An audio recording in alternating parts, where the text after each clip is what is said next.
What if fame was actually a prison sentence? Imagine achieving everything you dreamed of, only to wish you could give it all back. Hollywood's brightest stars often hid their darkest regrets behind dazzling smiles.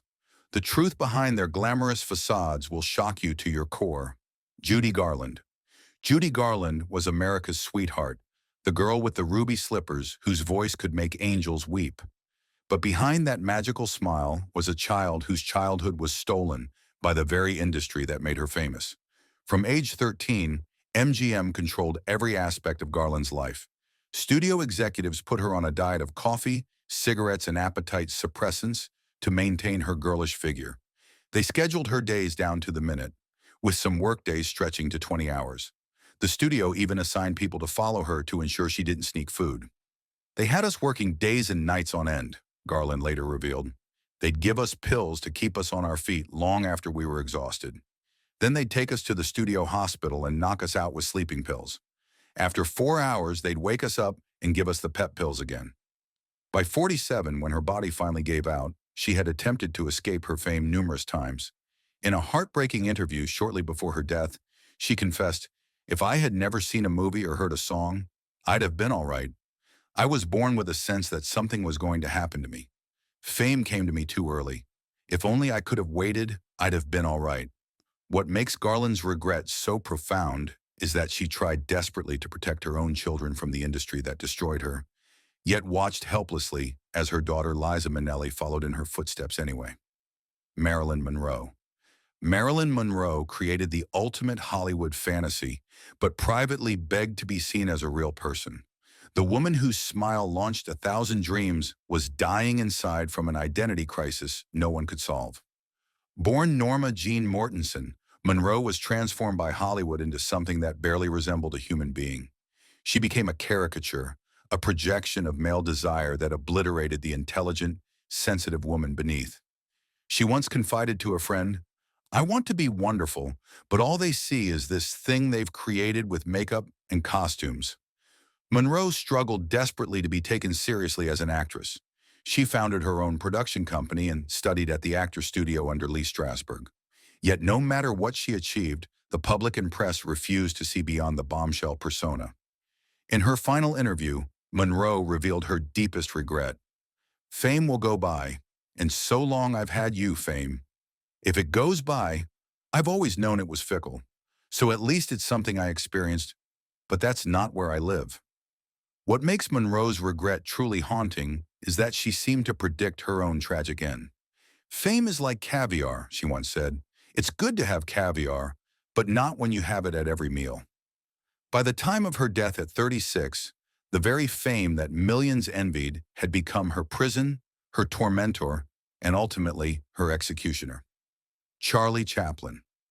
Charlie Chaplin made the whole world laugh, but fame turned his own life into a tragedy even he couldn't smile through. The little tramp who stole America's heart ended up exiled from the country that made him famous. At the height of his fame in the 1920s, Chaplin was arguably the most recognized person on the planet. His little tramp character transcended language barriers, making him global cinema's first true superstar. But the adoration came with a price Chaplin never anticipated. His personal life became public property. Every marriage, every relationship, every political opinion was scrutinized and often vilified. During the Red Scare, his humanitarian views were labeled as communist sympathies. The FBI compiled a 2,000-page file on him, and newspapers that once celebrated his genius turned against him. In 1952, while Chaplin was traveling abroad, the United States Attorney General revoked his re-entry permit. The comedian who had made America laugh for decades was effectively banished from returning to Hollywood. He wouldn't set foot on American soil again for 20 years. The public wanted the little tramp, not Charlie Chaplin with opinions. He later wrote in his autobiography, "Had I known the price of fame would be my freedom, I might have chosen a different path entirely." When Chaplin finally returned to America in 1972 to accept an honorary Academy Award, he received a 12-minute standing ovation. But behind his tears was the bitter knowledge that fame had cost him 2 decades of his life he could never recover. Elizabeth Taylor. Elizabeth Taylor's eyes captivated the world, but the spotlight they attracted became a cage she couldn't escape. the woman everyone wanted to be, spent decades wishing she could be anyone else. Taylor was just 12 when National Velvet catapulted her to stardom, robbing her of a normal childhood and thrusting adult expectations onto adolescent shoulders. MGM controlled her appearance, her weight, her education, and eventually her entire identity. "They took away my childhood," Taylor later revealed. "I was taught by MGM how to be a star when I should have been learning how to be a person. I grew up thinking only about being perfect for the camera." Her legendary beauty became both blessing and curse. 7 marriages made her tabloid fodder for decades, with each relationship dissected by gossip columnists who painted her as a homewrecker or a failure. The press followed her relentlessly, turning even her near-fatal illness in 1961 into a media circus. Perhaps most painfully, Taylor watched as the industry and public refused to let her age gracefully. "The problem with people who have no vices," she once said, "is that generally you can be pretty sure they're going to have some pretty annoying virtues." In her later years, Taylor expressed that if she could do it all again, she might have chosen a completely different path. "I've been through it all, baby. I'm Mother Courage. If I'd known what fame would do to my private life, I might have turned down that first movie contract." James Dean. James Dean wanted to be taken seriously as an actor, but fate turned him into an eternal teenager. The brooding star who died at 24 never got to see what his life might have been beyond the rebel persona that now traps him in cultural amber forever. In just 3 films, Dean created a persona so powerful it continues to define teenage angst nearly 7 decades later. But those who knew him insist there was far more to Dean than the troubled young men he portrayed. He was a serious actor with ambitions to direct, a voracious reader, and someone deeply interested in photography and auto racing. "People have heard of James Dean, but they don't really know what I'm all about," he told a friend shortly before his death. "I'm afraid all they'll remember is that I died young, and they'll make me into something I wasn't." His prediction proved tragically accurate. After his fatal car crash in 1955, Dean was transformed into a mythological figure, an eternal symbol of youthful rebellion frozen in time. The nuanced career he hoped for was replaced by endless merchandise, posters, and a cult of personality that reduced him to a single dimension. Nicholas Ray, who directed Dean in Rebel Without a Cause, later lamented, "Jimmy wanted to be remembered as a fine actor who had something meaningful to say. Instead, he became a poster boy for disaffected youth. I think that would have disappointed him deeply." The greatest tragedy of Dean's fame isn't just that he died young, but that the legend created after his death erased the real person he was trying to become. Grace Kelly.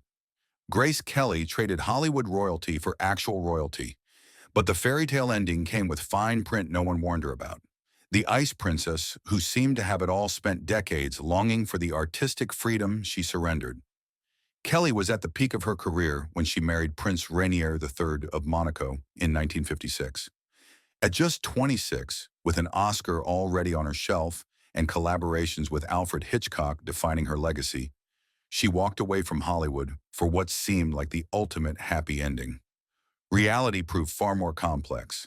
The moment she became Princess Grace, her acting career was terminated. The Monaco royal family and its subjects considered filmmaking beneath her new station. When Hitchcock offered her the lead in Marnie years later, public outcry in Monaco forced her to decline. "I miss working in the movies," she confided to a friend in the 1970s. "I don't miss Hollywood, but I miss the work, the creative process, the collaboration. Being a princess means representing something, but creating nothing." Kelly maintained a brave public face, focusing on her children and charitable work. But those close to her noted she would sometimes watch her old films in private, tears in her eyes for the career she abandoned. What makes Kelly's story particularly poignant is that she exchanged one gilded cage for another. As she told an interviewer shortly before her death, "The idea of my life as a fairy tale is itself a fairy tale. I made a choice that seemed right at the time, but no one ever mentioned that princesses aren't allowed to perform anymore." Montgomery Clift. Montgomery Clift was hailed as the most beautiful man in movies, but that same face became a prison he couldn't escape. The method actor who rivaled Brando ended up destroying himself trying to live up to an image he never wanted. Before his devastating 1956 car accident, Clift was revolutionizing film acting with performances of stunning vulnerability and depth.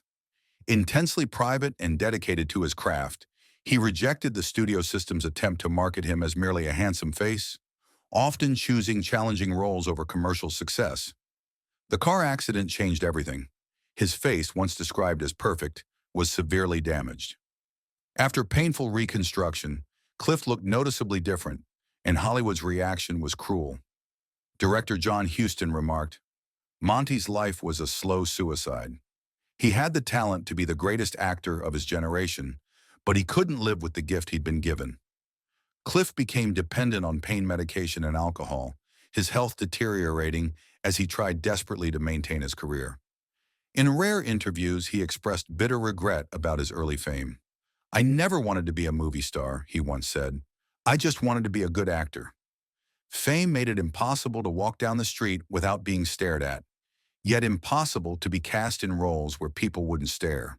Elizabeth Taylor, his close friend, later revealed, Monty hated his beauty. He felt it made people miss who he really was. By the end, he was deliberately destroying the very thing that had made him famous, because he thought it might finally make people see him clearly. Rita Hayworth. Rita Hayworth was the woman every man wanted to possess, but the real woman behind the image couldn't even possess herself. Hollywood's ultimate love goddess spent her life searching for the one thing her fame couldn't buy: genuine love. Born Margarita Carmen Cancino, Hayworth underwent a painful transformation to become marketable to American audiences. Studio executives convinced her to undergo electrolysis to raise her hairline and dye her naturally dark hair auburn to downplay her Spanish heritage. They even changed her name to hide her ethnicity. "They made me into something I'm not," Hayworth later lamented. "Men fall in love with Gilda, but they wake up with me." This heartbreaking quote referred to her most famous role, revealing the disconnect between her public image and private reality. Despite 5 marriages, including to Orson Welles and Prince Ali Khan, Hayworth never found lasting happiness. Each relationship crumbled under the weight of her fame and the impossible expectations it created. Directors wanted the seductive screen goddess, husbands expected a devoted wife, and the public demanded a fantasy that no real woman could fulfill. Perhaps most tragically, as Hayworth aged, Hollywood abandoned her. The same industry that had exploited her beauty offered no support when she began showing early signs of Alzheimer's disease, then little understood. For years, her erratic behavior was attributed to alcoholism rather than the neurological disease slowly destroying her mind. In her final lucid moments, Hayworth reportedly told her daughter, "Whatever I had to do to succeed, I did. I made myself over to please others. Now I don't know who I am." Errol Flynn.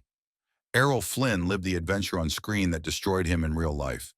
Hollywood's greatest action hero became a parody of himself. Trapped in a spiral of excess, he couldn't escape. With his dashing good looks and athletic prowess, Flynn defined the swashbuckling hero in films like Captain Blood and The Adventures of Robin Hood. But the line between his on-screen persona and private life quickly blurred, creating expectations no man could fulfill. "The problem was," Flynn later wrote, "they expected me to live like Robin Hood off the set. When you become known as the man who's always looking for a fight or the perfect romance, you have to deliver. It's exhausting, and eventually it's destructive." Flynn's wild lifestyle of excessive drinking, brawling, and womanizing initially enhanced his box office appeal. Studios quietly covered up his indiscretions, encouraging the bad boy image that sold tickets. But as legal troubles mounted and his health deteriorated, those same studios distanced themselves from the monster they'd helped create. By his 40s, Flynn looked decades older, his once perfect physique ravaged by years of alcohol abuse and hard living. Directors who had once begged for his services now turned him away, calling him unreliable and difficult. In his autobiography, My Wicked, Wicked Ways, Flynn expressed bitter regret. "I've squandered $7 million. I've thrown away money, ignored opportunities, and lived like there was no tomorrow. Now tomorrow has arrived, and I'm not prepared for it." When Flynn died at just 50, newspapers that once celebrated his adventures now chronicled his downfall with barely disguised glee. reducing a complex man to a cautionary tale about the price of fame. Bette Davis. Bette Davis broke the mold for women in Hollywood, then watched as that same strength typecast her into lonely isolation. The fierce independence that made her famous eventually cost her everything she truly valued. With her distinctive eyes and even more distinctive voice, Davis fought the studio system for meaningful roles when women were expected to be merely decorative. Her determination won her 2 Academy Awards and a place in cinematic history, but it also branded her as difficult in an industry that preferred compliant women. "I was the only leading lady in Hollywood who didn't just want to be a glamour girl," Davis once said.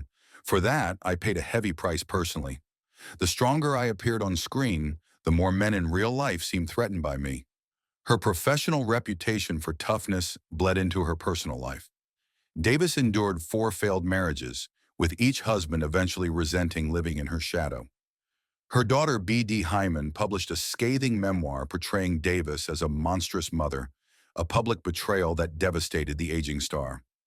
The final insult came when Davis, desperate for work in her later years, had to place a classified ad in Variety. "Mother of 3, 30 years experience as an actress. More affable than rumor would have it, wants steady employment in Hollywood."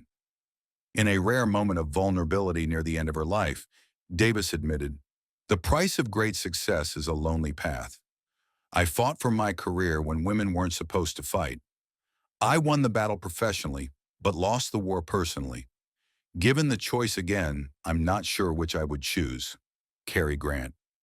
Carrie Grant created the most sophisticated screen persona in history, then spent decades trying to convince people it wasn't real. Hollywood's most elegant leading man was actually a poor boy from Bristol who never felt worthy of his own image.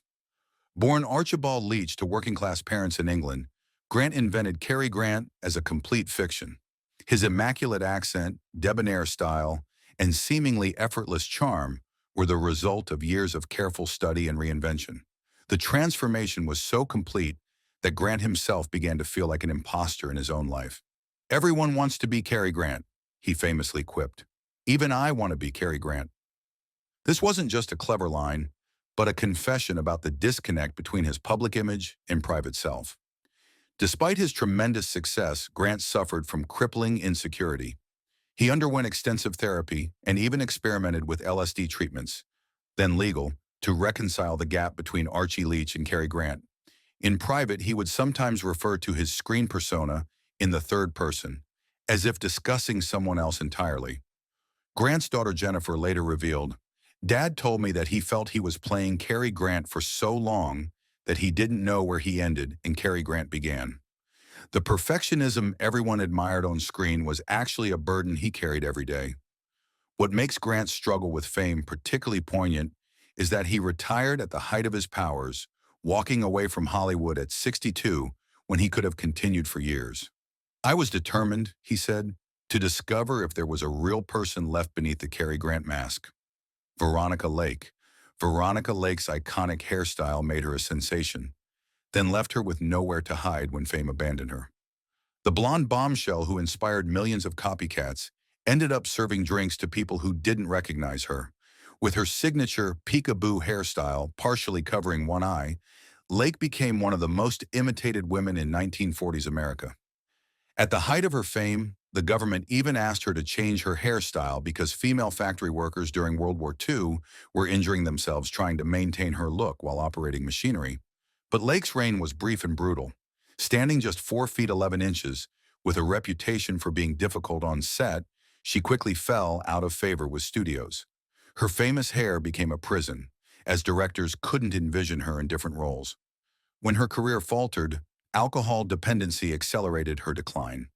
By the 1960s, Lake was waiting tables and tending bar in New York City. A reporter who found her working at a women's hotel bar described the encounter. "She served me a drink, and I didn't recognize her until she introduced herself." The same woman whose picture had graced magazine covers was now earning tips from people who had no idea who she was. Lake's fall was so complete that when she died in 1973 at age 50, she had no money for a funeral. It took a sympathetic funeral home director who remembered her films to provide a proper burial. In one of her last interviews, Lake reflected, "I peaked too early and fell too far. Hollywood uses you up and spits you out. My hair made me famous, but it couldn't keep me famous, and it certainly couldn't keep me fed. I wouldn't wish that kind of rise and fall on anyone. Ingrid Bergman. Ingrid Bergman played a nun so convincingly that America couldn't forgive her for being human. Hollywood's most beloved good girl watched her career implode when reality didn't match her screen image. Bergman's luminous performances in films like Casablanca and The Bells of St. Mary's established her as Hollywood's ideal of virtuous womanhood. Her seemingly wholesome Swedish charm and natural beauty made her America's adopted sweetheart, a status she never sought or embraced. When Bergman fell in love with Italian director Roberto Rossellini, while still married to her first husband, the public reaction was unprecedented in its cruelty. She was denounced on the floor of the U.S. Senate as a powerful influence for evil, banned from American films, and subjected to a moral outrage that seems unimaginable today. I was never any different, Bergman later said. I've always been the same person. It's the public that changed. They decided I was a saint without asking me, then punished me for not living up to an image I never created. For 7 years, Bergman was effectively exiled from Hollywood, working only in European films. Her eventual return and Oscar win for Anastasia in 1956 marked a hard-won victory, but the experience left deep scars. In her memoirs, Bergman reflected, "My life has been far from perfect, but the regret that pains me most was allowing others to tell me who I was for so long. Fame tricked me into believing I needed America's approval. The years I spent trying to win back that approval were years I can never recover." Glenn Ford. Glenn Ford appeared in nearly 100 films but couldn't bear to watch a single one. Hollywood's reliable leading man spent decades hiding a secret that would have shocked his millions of fans. With his accessible charm and everyman appeal, Ford became one of Columbia Pictures' most bankable stars in the 1940s and 50s. Films like Gilda, The Big Heat, and 3:10 to Yuma established him as a versatile actor who could handle everything from noir to westerns with equal conviction. Yet throughout his successful career, Ford harbored a crippling insecurity. He couldn't stand to watch himself on screen. This wasn't mere modesty, but a debilitating form of self-criticism that cast a shadow over his achievements. "I've never watched any of my films all the way through," Ford confessed late in life. "I see all the things I should have done differently. All the moments where I'm faking it. The audience might be fooled, but I'm not. It's torture." This disconnect between his public success and private self-loathing led to increasing isolation. Ford would often skip his own premieres, making excuses to avoid the torture of seeing himself on the big screen. His son Peter later revealed that his father would become physically ill if forced to view his performances. "Fame was the cruelest joke," Ford told a reporter in the 1980s. "Everyone thinks it's wonderful to be recognized, to have your face on posters. But imagine becoming famous for something you can't bear to look at." That's been my life's great contradiction. What makes Ford's struggle particularly poignant is that critics and audiences alike considered him a natural, praising the very performances he couldn't bring himself to watch. Jean Harlo. Jean Harlo invented the blonde bombshell, then became its first casualty. Hollywood's original platinum goddess became a cautionary tale about fame's brutal expiration date. With her white blonde hair and frank sensuality, Harlo revolutionized female sexuality on screen in the early 1930s. At just 21, she was MGM's biggest star, commanding audiences with her unique combination of overt appeal and self-aware humor. She wasn't just beautiful, she was funny, relatable, and utterly modern. But Harlo's meteoric rise came with catastrophic pressure. The maintenance of her famous platinum hair involved weekly applications of ammonia, bleach, and harsh chemicals that burned her scalp and caused intense pain. "My hair? It's platinum, but it isn't natural," she once quipped. "If I were a platinum blonde naturally, I'd be awfully proud of it. But I was born with brown hair, and it's natural to want what you haven't got." The studio worked her relentlessly, sometimes shooting 3 films simultaneously. When she fell ill during production of Saratoga in 1937, MGM executives dismissed her complaints and insisted she continue working. What they thought was a cold was actually kidney failure, a condition that might have been treatable if recognized earlier. Harlo died at 26, becoming Hollywood's first major female star to be worked literally to death. In her short life, she expressed growing disillusionment with her image. "Being a movie star is hard work," she told a friend. "People think it's all glamour. They don't know it's mostly headaches and heartaches and a lonely life." Perhaps most tragically, in her final interview, Harlo expressed a desire to transition into more substantial roles as she matured, a future Hollywood never allowed her to have. Natalie Wood. Natalie Wood spent her entire life on camera, then died with questions that will never be answered. Hollywood's perfect daughter became a cautionary tale about the price of growing up in public. Wood was just 4 years old when she appeared in her first film, and by age 8, her performance in Miracle on 34th Street had made her one of America's most beloved child stars. Unlike many child actors, she successfully transitioned to adult roles in classics like Rebel Without a Cause and West Side Story. On the surface, she seemed to have escaped the child star curse. The reality was far more complicated. "I spent so much of my life on a film set that I sometimes wonder if I have any identity of my own," Wood confided to a friend. "When the cameras stop rolling, I'm not always sure who I'm supposed to be." Wood's mother had been relentlessly ambitious, forcing her daughter into acting and controlling every aspect of her career. As an adult, Wood struggled with the psychological aftermath of this exploitation, confessing to her sister that she never had a chance to discover who she might have been outside of acting. In one of her last interviews, Wood expressed a growing disillusionment with fame. "When you're a movie star and everyone knows your name, it's hard to figure out who you are apart from what everyone thinks you are. Sometimes I look in the mirror and wonder whose life I'm living." Wood's mysterious drowning at 43 left her story perpetually unfinished. The woman who had lived her entire life in the public eye died under circumstances that remain disputed decades later, denying her even the privacy of a clear narrative about her own end. Rock Hudson. Rock Hudson built his career on romantic leading roles while hiding his authentic self from the world. Hollywood's ultimate masculine ideal died revealing a truth that would have destroyed his career had he shared it at his peak. With his imposing 6 feet 5 inches frame, square jaw, and easy charm, Hudson embodied post-war American masculinity. His on-screen romances with Doris Day created a template for heterosexual romance that defined the era. But this image was a carefully constructed fiction, maintained through studio arrangement marriages and relentless public relations. "I created Rock Hudson for public consumption," he once told a close friend. "The real me, the private me, had to stay hidden away." Can you imagine what it was like to be called the sexiest man alive when you can't even reveal who you actually love? Hudson maintained the charade for decades, knowing that revelation of his truth would instantly end his career. The strain of this double life took an enormous toll, leading to periods of depression and isolation, even at the height of his fame. When Hudson became one of the first major celebrities to reveal he had AIDS in 1985, the public was stunned. The masculine ideal millions of women had fantasized about was not who they thought he was. His former co-star Doris Day perhaps put it best: "My heart was broken.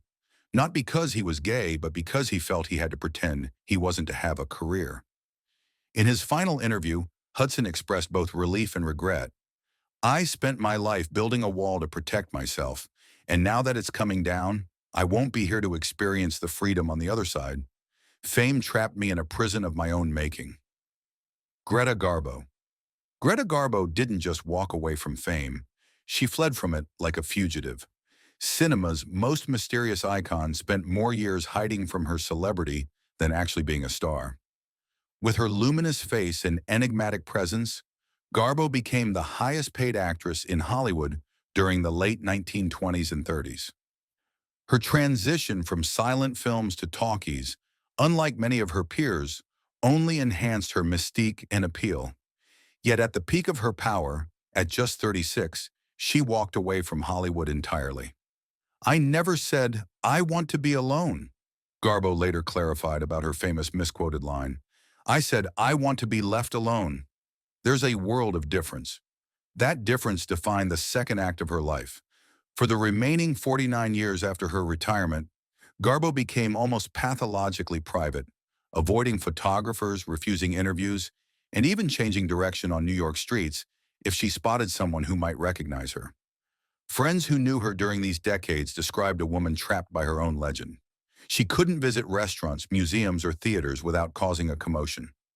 Normal social interactions became impossible as people approached her not as a person, but as an icon frozen in time. The story of my life, Garbo once told a rare confidant, is about back exits, dark corners, and insidious ways out. This wasn't mere eccentricity, but a desperate attempt to reclaim the normalcy that fame had stolen. In one of her few later statements about her career, Garbo expressed a startling regret. "I was pleased when they didn't recognize me. To be famous is a handicap. I should have had the strength to completely change my appearance and name. Perhaps then I could have lived." Marlon Brando. Marlon Brando revolutionized acting, then spent decades undermining his own legacy. The most influential actor in film history came to view his fame as a cosmic joke at his expense. When Brando exploded onto the scene in A Streetcar Named Desire, he transformed screen acting forever. His raw, naturalistic approach shattered the conventions of Hollywood performance and inspired generations of actors who followed. Through masterpieces like On the Waterfront and The Godfather, he established himself as perhaps the greatest screen actor who ever lived. Yet as his influence grew, so did his ambivalence toward his own profession. "Acting is the expression of a neurotic impulse," he once declared. "It's a bum's life. The principal benefit acting has afforded me is the money to pay for my psychoanalysis." This wasn't mere posturing. Brando became increasingly contemptuous of Hollywood, demanding exorbitant salaries for minimal work, refusing to learn his lines, and deliberately sabotaging productions. By the 1970s, his reputation for difficulty was legendary, yet studios still pursued him because even a disinterested Brando was more compelling than most actors at their best. The tragedy of Brando's relationship with fame was that he seemed genuinely tormented by his own gifts. "If there's anything unsettling to the stomach," he said, "it's watching actors on television talk about their personal lives. I'm always amazed about how much they're willing to reveal. I couldn't bear it." In his later years, isolated in his private Tahitian island, Brando rarely granted interviews. When he did, he expressed a haunting sense of waste. "I've wasted my life, my talent. I could have done so much more, but I was too lazy, too conflicted. The adulation never meant anything to me.